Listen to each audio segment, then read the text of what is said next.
Okay, so get this right. We found this review, and it's about a collection of like over 3,000 Google Bard AI prompts.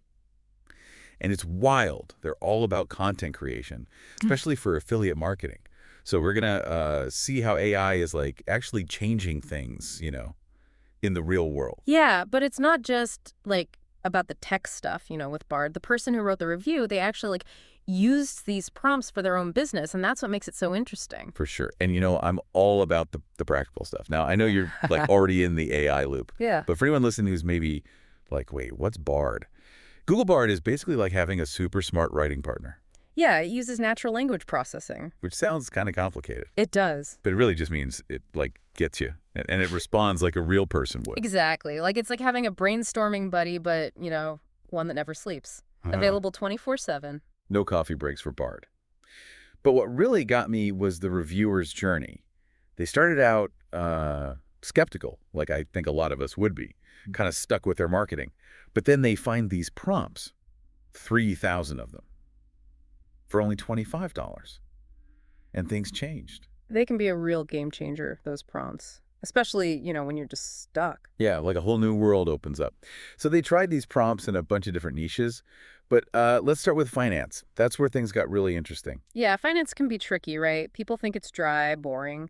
But this reviewer, they made it fun with the prompts. They made this investment guide that even I could understand. Okay, so like I'm finally understanding investing now. That's the dream. Yeah. But it wasn't just like making things simpler. They used the prompts to add their own stories, like sharing their own budgeting wins and fails.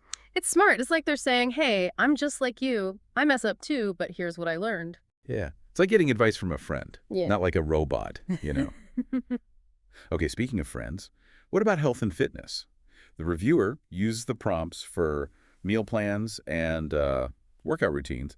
But again, they added that personal touch. That's huge in health and fitness. It's all about personal experience, right? Like, imagine trying to make a workout plan for someone, but you don't even know if they like running or lifting weights. Oh, totally. It's like trying to fit a square peg in a round hole. But they shared their own fitness journey, the good, the bad, even funny stuff, and it made it relatable. Yeah.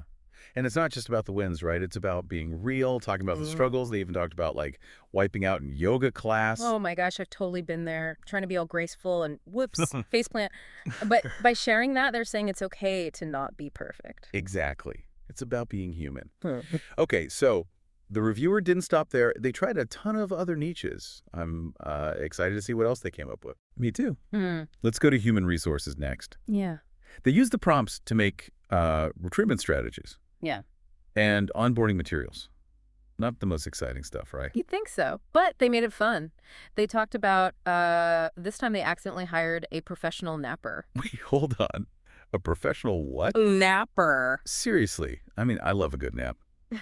But a career. Okay, but did the prompts work for more serious stuff too, like leadership? Oh, yeah. They used prompts for communication strategies, decision-making, all that. They even shared about their own leadership challenges, like sending a company-wide email that was only supposed to go to their team. Oh, no. I need to hear this story. But, it shows that everyone makes mistakes, even experienced leaders. For sure. And when they share that, they become more relatable. Totally. It's like they're saying, hey, it's okay to mess up. We all do. So from finance to fitness to leadership, it seems like these prompts really helped the reviewer to, use their own experiences. Yeah. And make their content more real. Okay, now I'm curious about how they tackled making money online. Ah, yes. The quest for online riches.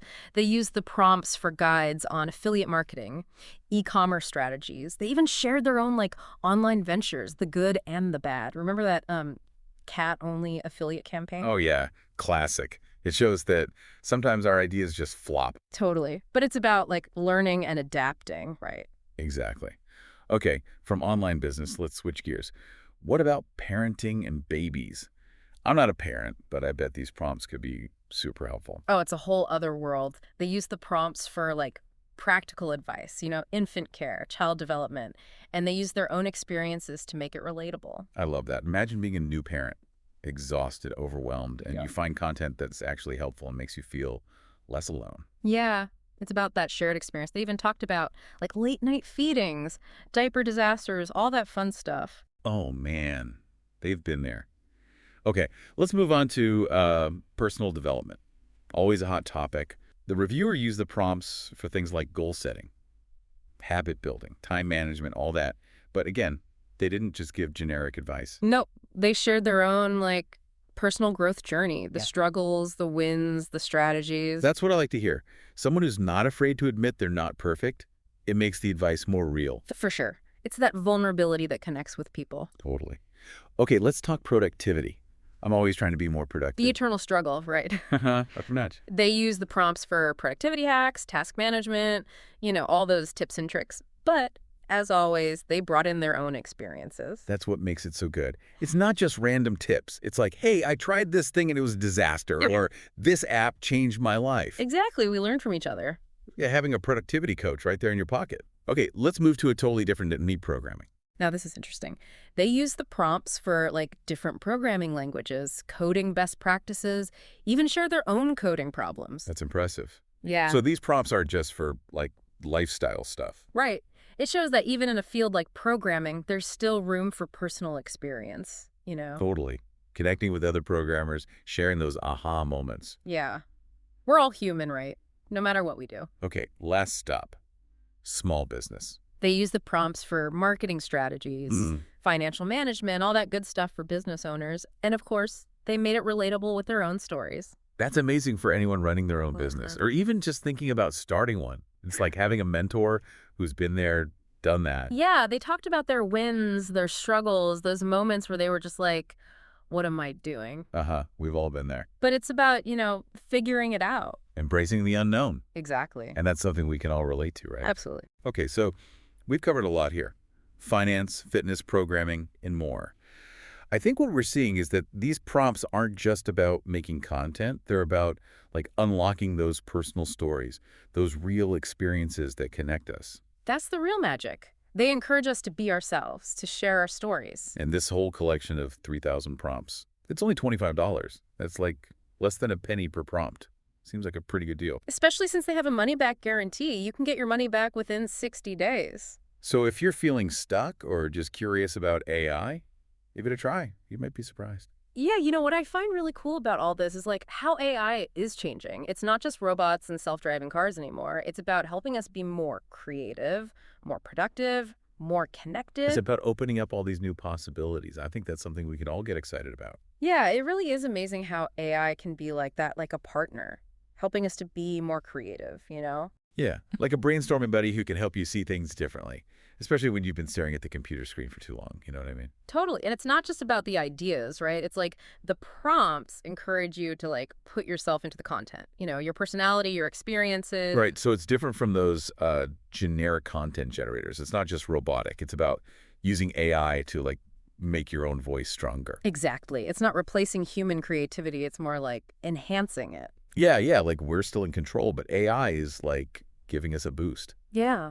A good analogy. I like that. And it's not just about making our lives easier as creators, right? It's about making the content better for the audience, too. Totally. Like, think about it. Would you rather read a blog post from someone who's, like, real, Yeah. someone who shares their own experiences, or from some, like, faceless company? Oh, for sure. I want to hear from a real person. Yeah. Someone who's willing to be vulnerable. Yeah, I think people are really looking for that these days. Real stories, authentic connection. It's like we're moving away from that perfect image online and being more real, more raw. And AI can help with that, It can help us to, like, let go of trying to be perfect and just share our stories. Because nobody's perfect, right? We all mess up sometimes. Exactly. And it's those moments that people connect with. They see themselves in our stories. Yeah, so it's not just about better content. It's about deeper connection. That's it. And what's cool is that, like, this technology is becoming more accessible. It's not just for, like, big companies anymore. Right, like we talked about those affordable prompts. And there's so many other AI tools out there. It's really powerful because it means anyone can use it. Anyone with a story to tell or a business to grow. Yeah, it's leveling the playing field. Exactly. And that's huge for small businesses, entrepreneurs, creators. Imagine anyone with a good idea can make amazing content. That's the future, right? Empowering people to share their stories. And it's not just about individual creators. Think about, like, education or healthcare. Yeah, the possibilities are huge. Imagine students learning in a totally personalized way. Or doctors using AI to diagnose diseases earlier. Wow, it's like we're on the edge of a revolution. And it's not just the practical stuff, it's how we see technology. It's becoming more intuitive, more human. Yeah, like a partner, not just a cold machine. It's a whole new way of thinking about technology. As we're talking, I'm getting really excited. It's like we're seeing the beginning of something amazing. Yeah, it's an exciting time to be alive, for sure. Okay, so as we wrap up this part of our deep dive, what's the main takeaway? What should people remember? Don't be afraid of AI. It's not about replacing us, it's about helping us to be more creative, to achieve more. It's about possibilities, pushing boundaries, seeing AI as a partner. Yeah. And whether you're a creator, an entrepreneur, or just curious about technology, there's something here for you. So explore, experiment, and discover what AI can do. You might surprise yourself. Yeah, it's crazy to think how AI could change, like, everything. Education, for example. Oh, yeah. Education could be completely different. Like, imagine learning that's actually, personalized, tailored to each student. AI tutors could help with, like, the tough stuff in a way that teachers just, can't. That would be amazing. It's Yeah. like having your own personal teacher. And what about healthcare? Oh, man. Healthcare could be revolutionized. AI could, like, analyze all that medical data and diagnose diseases way earlier and help doctors create better treatments, even predict health risks. That's incredible. But, with all this potential, we have to remember that AI is a tool, Uh, right? And any tool can be used in the wrong way. You're right. We have to be careful. Think about the ethics of it all, like bias, privacy, things like that. It's like we're at this turning point. We have this powerful technology. It could solve so many problems, but it could also create new ones. Totally. It's a balancing act. We need everyone talking about this. Technologists, ethicists, everyone. Yeah, we need to have those tough conversations, ask the hard questions, make sure AI is used for good. To make the world better, not worse. So as we wrap up this whole deep dive into AI and content creation, what's the big takeaway? What do we want listeners to remember? I think the most important thing is don't be afraid of AI. It's not here to replace us. It's here to help us. So, learn about it, experiment with it, be part of the conversation. Yeah, the future of AI is happening now, and we can all help shape it. It's an exciting time. And I'm optimistic about what AI can do for the world. So keep exploring, keep learning, and keep diving deep.